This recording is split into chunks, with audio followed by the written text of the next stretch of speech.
is going on, guys? Welcome back to another video. This one, real simple. Wow, simple enough. Cam follower. So this guy here, for the high pressure fuel pump, we're going to be replacing this guy. Perfect.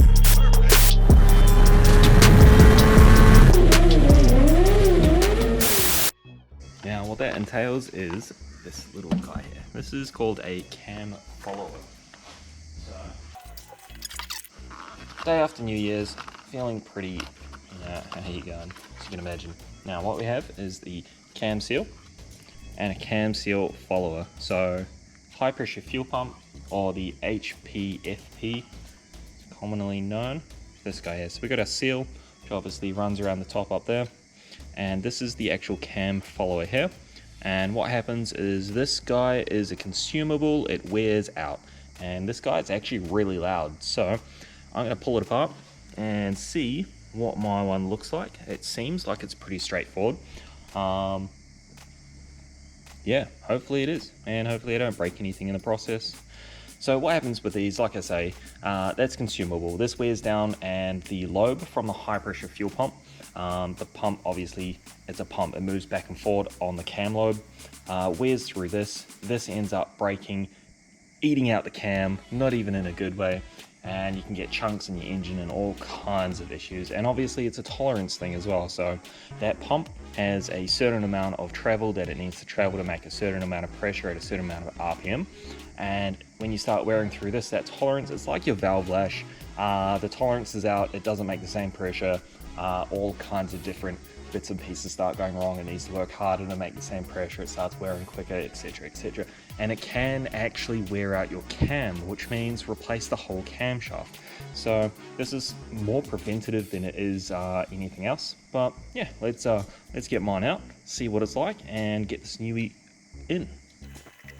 Just going over this here, I have looked online and seen a video or two on this. It seems pretty straightforward. You unplug some things. So this is the first time playing with a high pressure fuel system like this. Looks like we got 1, 2, we've actually got a crack in the top of this pump here. Maybe someone's been in there before. So 1, 2, 3, looks like we got 3 bolts there. Another one chilling up under there. And that seems like it'll come off pretty easy. And our cam follower is here where my finger is, under there. So what we might do, we might get this, what looks to be the return. This is our fuel return line. We might get this fuel return line off to give me some more access. We might take this guy here off as well. This is the crankcase breather. Just push that down to get some more access, kind of down there inside. Hard lines, which is a little bit of a pain. It looks like back here, down there, we have a fitting that we need to take off. That's probably supply, and there's one next to it as well, the banjo. That might be a little bit more difficult to get off. I'll have to see what kind of fitting size that is, and that looks like a royal nightmare to me, to be honest. But let's get into that. Let's see if we can get this thing apart. First off, we got our 17 and our 17.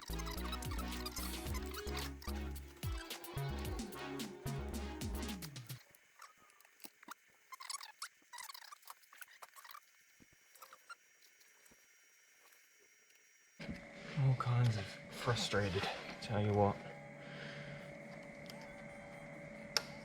There we go. Wondering how to get these off, these Audi clips, which are a pain in the butt. Like, serious pain in the butt. You actually pull this tab back and down. So you don't push it, you don't pry it with a screwdriver or anything. Pulling it back, pushing it down, and inside there you can see it lifted up. Find an easy one on the top of the motor. If it doesn't make much sense, and just try it just so you can see it. Makes sense if it's a little bit more visual. And then this guy here, pain in my butt to get on. Just push it down a bit as well. Whew. Look at that oil. That is insane. There's a lot of oil sitting at the top of the motor, right? That is crazy. We need a catch can is what we need. That's going to be next.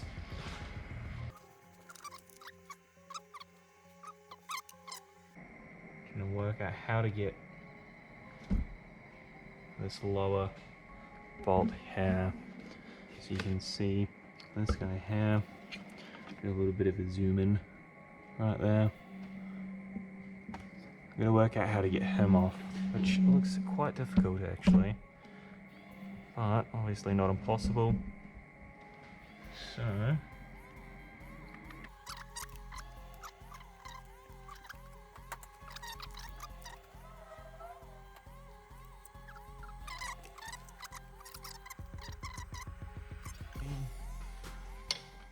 presume that's what this one is.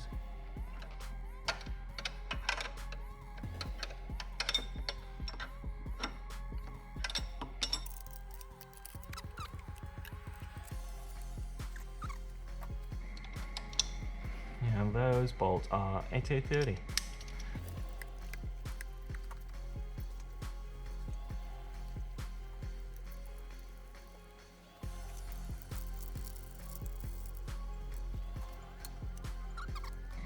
Try and get some room so we can see if we can get under there.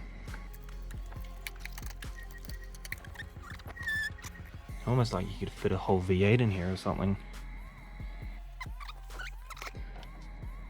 On the bottom of that high pressure fuel pump, try and see what that fitting is.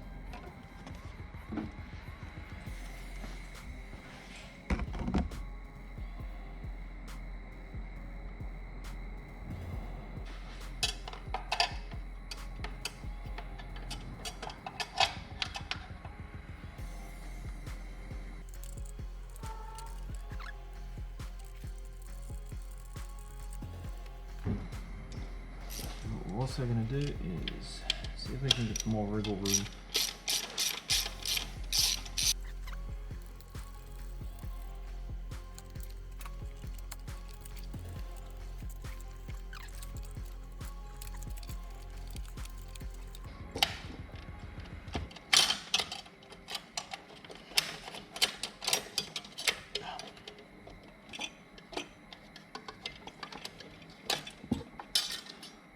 What a nightmare.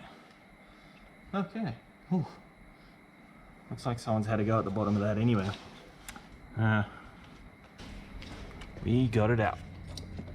Cam looks good, which is fantastic. That's exactly what you want. There's no like obscure, crazy looking wear on it. Even the follower looked pretty good. All the lines and everything looks good. Everything under here is above board. There's no cracks or anything in the manifold. So yeah, our intake butterflies actuate, they move back and forward. There's a little guy right down here that you can push down and pull up like so. That seems to work, which is good. Oh, hold on. Oh, I take that back actually. The arm has come off the butterflies. That's not actually connected. So down there is the intake butterfly arm, and it should run across. A little bit concerning. We'll get into that in a second. Anyway, let's have a look at this guy. Our pump looks fine. You want to make sure there's no wear on the tip of this guy. Everything else seems pretty above board. There's a little chip in there, but that's just a housing, so I'm not worried about that.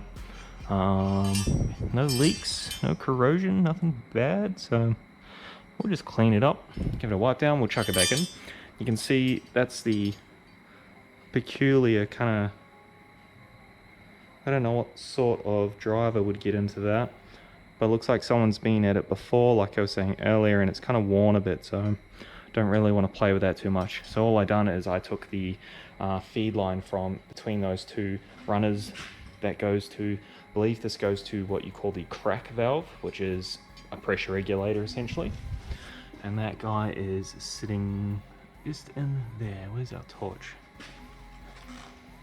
I believe that regulates the pressure on the high pressure fuel rail there.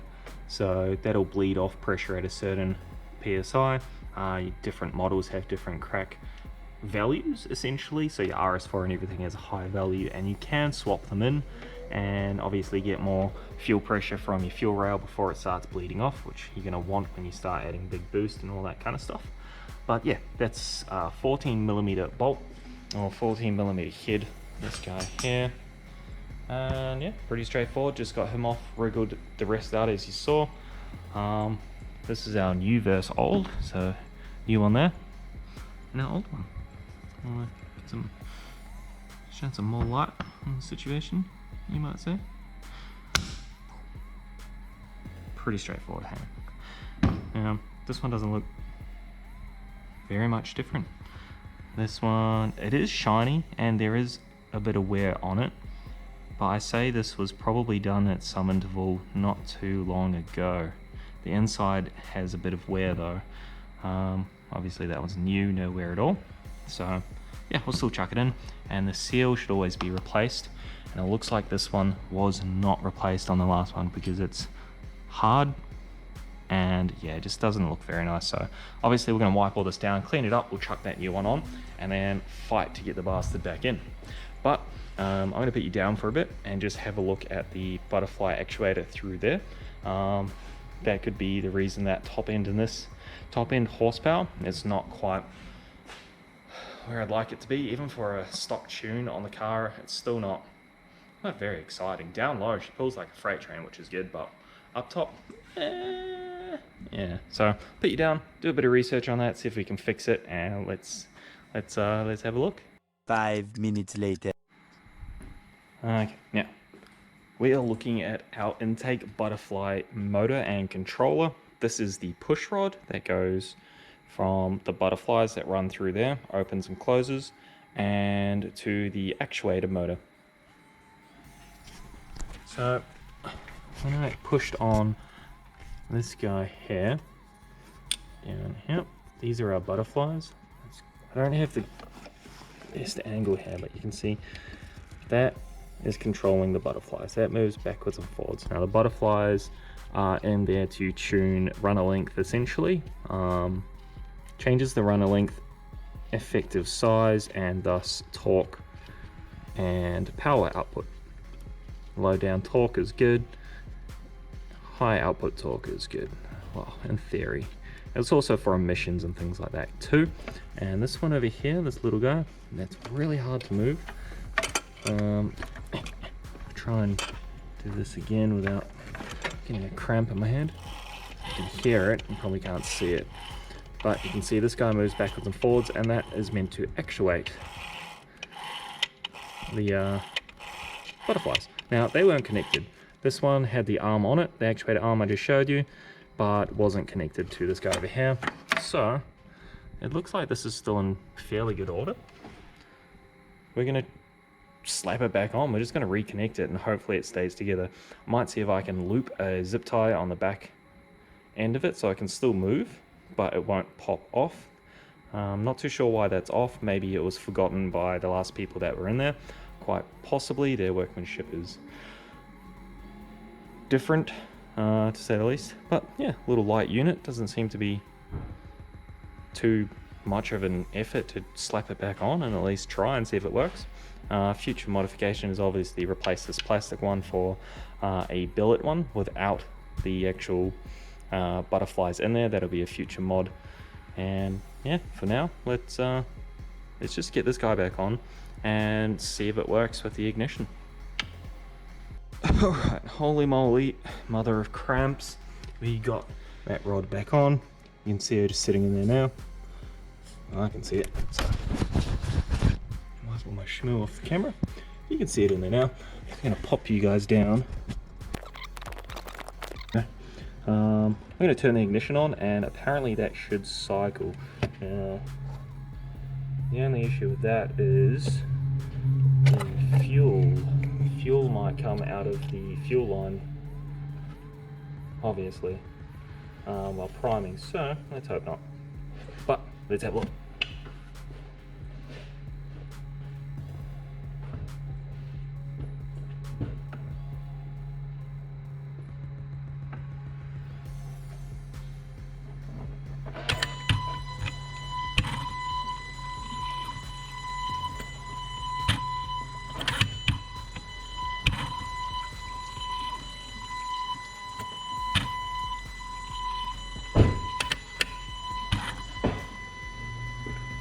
Oh yes. A little bit of fuel. But I heard some clicking and some clacking, so I'm gonna watch this video because I couldn't actually see it, and let's hope that worked. Hell yeah. Just watched the video and it, oh, fuel. Damn boy, I'm so bad with fuel. Okay, maybe put the fan on over here. Oh, manifold's covered in it. Whoopsies. Anyway, that works beautifully. Saw it move through its motion. Might need to take the terminals off the battery and just let the whole ECU reset, so when I get back in, it'll relearn itself. Hopefully that's how it recalibrates. Otherwise, we'll have to work that out. And yeah, alright, let's get our cam follower back in, fuel pump and everything back in. Guess that's just the reverse of how I done it, with a little bit more swearing and stuff, because it's usually a lot harder to get those fittings back on. But let's get at that. We'll get this back in and we'll actually take her for a drive with those butterflies too.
That is fantastic, much better.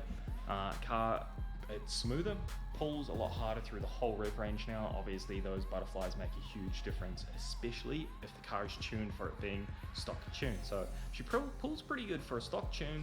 3-inch exhaust, 3-inch intake, nothing much more than that. A good service. Obviously now a fresh cam follower for the high pressure fuel pump, which is always good. She has a new fuel filter, new in-tank low pressure fuel pump and controller. Nothing really too crazy, and I feel like now I can actually quite happily start making more performance orientated modifications. Maybe I should probably do the cam belt and the rear chain. I do actually have the chain in this box here to do the rear timing chain, and I think it replaces the variable cam timing unit as well, so I might get in there and do that, and the cam belt next. And I guess that's probably like the last of everything. Maybe a thermostat and a coolant flush. I do want to get a catch can on here, which is this guy, and we are going to reside him down there somewhere, and it's going to be recirculated. We're going to modify our... Man, that escalated really quickly actually, from yeah, everything's fine to now we're modifying all this stuff. But anyway, we're going to modify our rocker cover, essentially cut these two fittings off, cut this one off. We're going to epoxy fill it, sand it, paint it, and we are only going to have that fitting there and the block fitting down there. So essentially that hose run to the catch can, from the catch can to the intake.